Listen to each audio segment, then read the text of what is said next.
मुसाहिब number 47, पहली बरा जो मुकम्मल हिफ्ज़ कुरान की बरा है। मुसाहिब नंबर 47, अम्मार हफीज इब्न मौलाना महमूदुल आलम, जामिया इस्लामिया जलालिया हुजाई का ये खुशनसीब बच्चा है। मुसाहिब नंबर 47 स्टेज के सामने आ जाएं।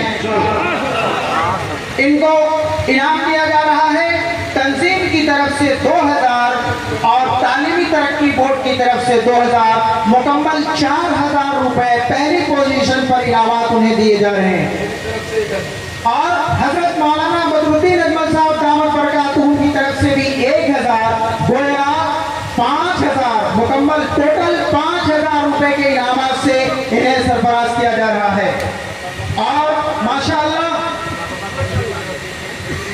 और दूसरी खुशखबरी ये है कि इस मरकज़े मुसाबका की जो मुसाबका कमेटी है उसकी तरफ से भी एक शीट, कामयाब होने वाले होनहार बच्चों को एक शीट दिया जाएगा।